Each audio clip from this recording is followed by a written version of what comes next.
phone rang at 3 in the morning. Linda Lee picked up on the fourth ring, groggy and disoriented. The voice on the line was professional and measured, a doctor at Queen Elizabeth Hospital in Hong Kong. Bruce was in Hong Kong filming. Linda was in Los Angeles with the children. He had called the day before, mentioning a headache, saying he would see a doctor if it did not improve. That had been yesterday. Now, a hospital was calling at 3 in the morning. Mrs. Lee, I'm very sorry, but your husband passed away this evening. We did everything we could, but the swelling was too severe. Brain edema. He collapsed at a friend's apartment. There was nothing we could do. The words did not register properly. Bruce was 32 years old. He was healthy, disciplined, physically extraordinary. People like Bruce Lee did not simply collapse and die. This had to be wrong. Linda did not remember hanging up the phone, did not remember what happened in the moments after. But at some point Brandon appeared in the bedroom doorway, 7 years old, frightened, drawn there by whatever sound she had made. Mom? What's wrong? She could not answer. How do you explain to a 7-year-old that his father is not coming home? By morning, every newspaper had it. Bruce Lee dead at 32, enter the Dragon Star dies in Hong Kong, martial arts legend gone. The telephone rang continuously. Friends, family, reporters, studio executives, all wanting details, all in shock. July 20th, but 1973. The funeral was set for July 25th at Lakeview Cemetery in Seattle, where Bruce had wanted to be buried. The days between the death and the burial passed in a blur of arrangements and decisions. Casket, flowers, the logistics of grief. Linda moved through all of it, functioning but not fully present. Shannon was 4, too young to understand.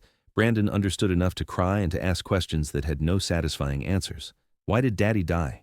I don't know. But baby, is he in heaven? I think so. Will we see him again? Someday. Not for a long time, but someday. The guest list required difficult decisions. Bruce had known an enormous number of people across different worlds: film, martial arts, athletics, entertainment. Linda kept it small. Immediate family, close students, and a few people Bruce had been genuinely close to as a person rather than as a public figure. Steve McQueen, James Coburn, Chuck Norris, Dan Inosanto, Taki Kimura, and Muhammad Ali. Linda added that name herself.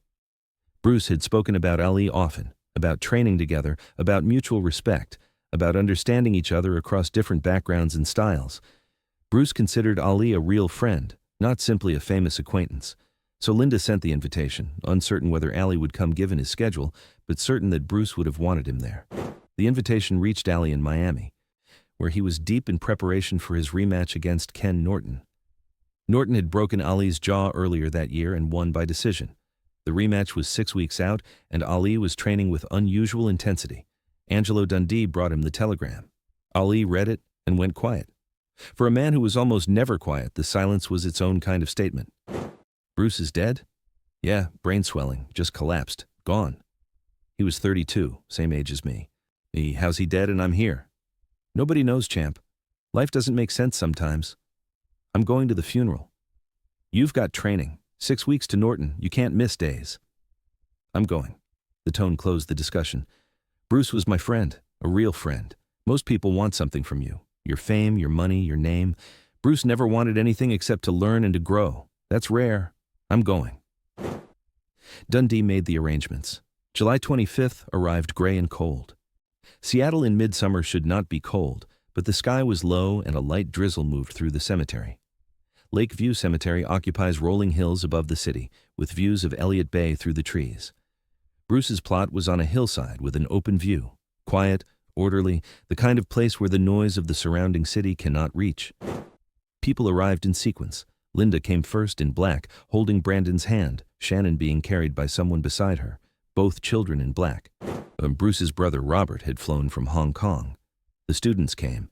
Inosanto, Kimura, others who had trained closely with Bruce and for whom the loss was both personal and professional. He had not just been their teacher. He had been the organizing principal of much of their adult lives. The celebrities arrived one after another. Steve McQueen, jaw tight, face closed, saying almost nothing. James Coburn, eyes already red. Chuck Norris, silent and composed. They were among the pallbearers who carried the casket to the grave. The casket was dark wood, clean lined, without ornamentation. Inside, Bruce was dressed in the yellow tracksuit from Game of Death, the outfit Linda had chosen because Bruce had loved it, because he had felt fully himself in it. The minister spoke the standard words of a funeral service.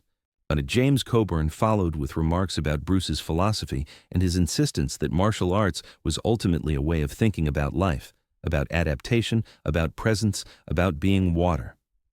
Steve McQueen spoke briefly, more emotionally, about being treated by Bruce as simply Steve rather than as a movie star, and about how rare that had been. Then a car pulled up to the edge of the cemetery. Late, the service already underway. A tall figure in a dark suit moved quickly through the headstones toward the gathering. People turned and whispered. Muhammad Ali had come. He had trained until midnight in Miami, flown through the night, landed in Seattle less than an hour before, and come directly from the airport. He found a place at the edge of the gathering, did not push forward, did not draw attention to himself beyond the attention his presence naturally created. He was simply there. Linda walked over to him. Thank you for coming. Bruce would have wanted you here. I wouldn't miss it. Bruce was real. This is where I need to be. When the minister finished and asked if anyone else wished to speak, there was silence. Nobody had prepared additional remarks. Ali stepped forward. I'd like to say something if that's all right. Linda nodded. He walked to the front, placed his hand on the casket, and faced the gathering of roughly 50 people. His voice was different than the voice people knew from press conferences and pre-fight interviews. There was no performance in it, just a man speaking. I didn't know Bruce long. We met in '66. I was training for a fight. He was in the crowd.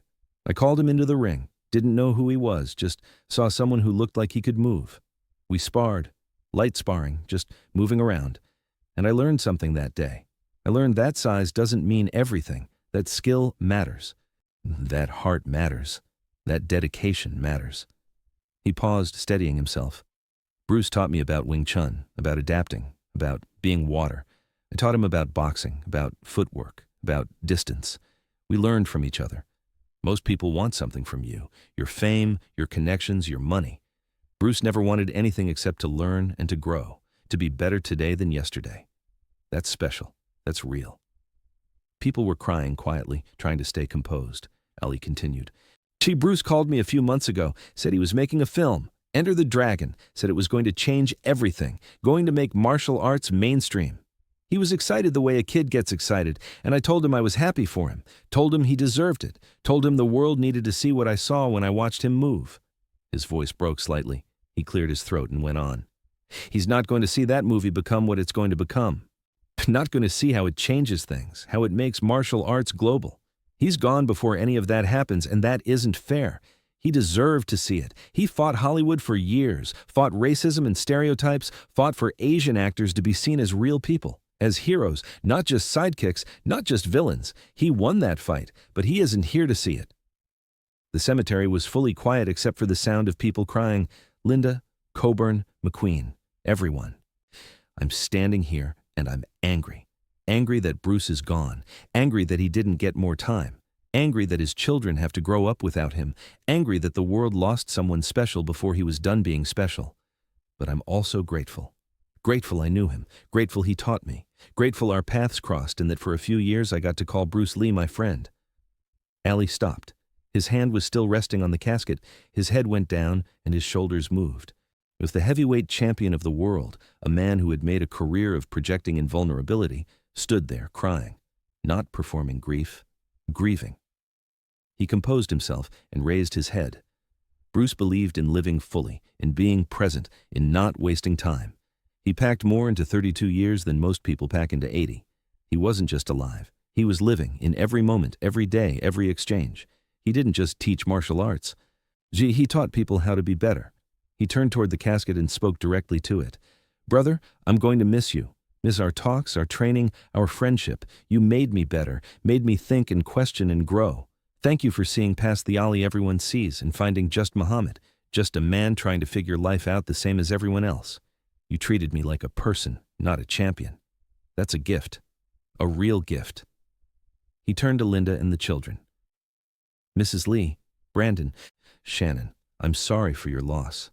I'm sorry Bruce is gone. But I promise you something. I promise I will not let people forget him, will not let his teachings die, will not let what he stood for fade. I'll keep talking about him and honoring him and making sure the world knows that Bruce Lee was real, was special, was important. He returned to his place at the edge of the gathering and said nothing more.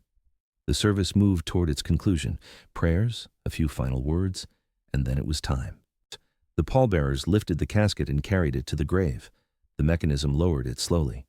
Linda threw the first handful of earth, then Brandon, then Shannon, guided by her uncle, then others, McQueen, Coburn, Norris, Inosanto, each in turn, each saying goodbye in the only way left available. Ali waited until everyone else had stepped back. Then he walked to the edge of the grave, crouched down, and picked up a handful of earth. He held it for a moment, or feeling the weight and texture of it, then opened his hand and let it fall onto the casket. He watched it scatter and settle. "Rest easy, brother," he said quietly. "You earned it." The gathering dispersed slowly in the way these things always do, with embraces and quiet conversation and the prolonged reluctance to leave. Linda stood beside the grave and watched the workers begin to fill it. Allie came to her before he left. "Mrs. Lee, if you or the children ever need anything at all, you call me. I mean that. Bruce was my friend. That makes you family. Family takes care of family." She could not speak. He patted her shoulder gently and walked back to his car. The flight back to Miami was quiet. Allie did not sleep. He turned the day over in his mind. Bruce, the casket, the handful of dirt, the words he had spoken and the ones he had not found. He was 32 years old, the same age Bruce had been. What if it had been him in that casket? What would he have left behind? A boxing record, a persona, a nickname? Bruce's legacy was larger than any sport. It was about barriers broken and stereotypes dismantled, about an entire group of people being seen differently because of what one man had accomplished on screen and in person. That was impact of a different order. That was something that outlasted championships. Ali made a decision on that flight. He needed to be more than a boxer. But he needed to use his visibility for something that would matter after the fights were over, for civil rights, for justice, for the people his fame could reach.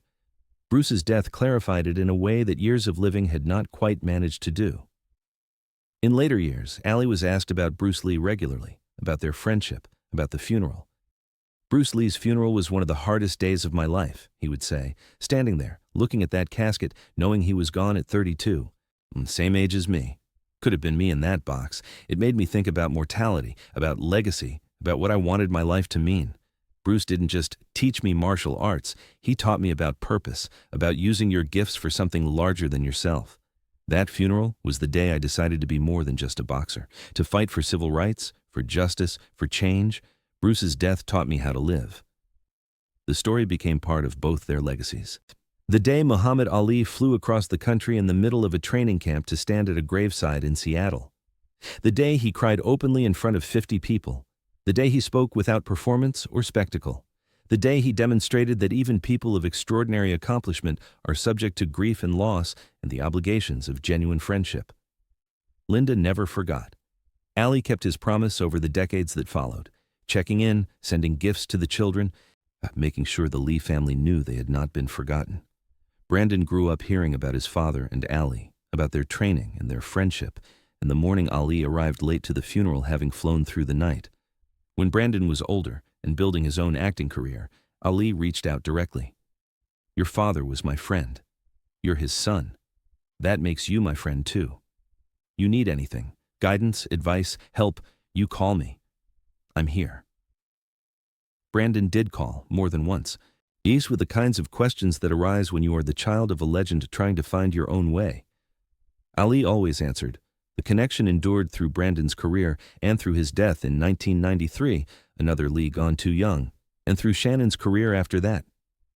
Ali remained present through all of it, honoring the promise made at the graveside. When Ali died in 2016, Linda sent Shannon to the funeral with a note. Ali kept his promise. For 43 years he honored Bruce, honored our family, never forgot, never stopped caring. Now it is our turn. The Lee family will never forget Muhammad Ali. Two families, connected across more than 4 decades by something that had begun in a boxing ring in Miami in 1966 and was sealed at a cemetery in Seattle 7 years later. Not connected by business or by fame, but by the kind of mutual recognition and genuine regard that rarely crosses the boundaries those two men had crossed in order to find each other. May the day Bruce Lee died, the world lost someone who had changed how millions of people understood what a human body was capable of and what an Asian man on screen could represent. At the funeral, Muhammad Ali demonstrated something less visible but equally real, that underneath the personas and the records and the legendary status, both men had been people who took friendship seriously, who showed up when showing up was difficult, and who honored their obligations to the living and the dead alike. People still talk about it, still tell the story. The heavyweight champion flying through the night during training camp, standing at the grave with his hand on the casket, crying without apology, making a promise to a widow and keeping it for 43 years until the end of his own life. Legends are human, champions grieve, and sometimes the most significant thing a person can do is simply arrive, stand still, do speak honestly, and then spend the rest of their life making good on what they said they would do. That is what Ali did. That is what made it matter. That is why, 50 years later, the story still brings people to tears every time it is told.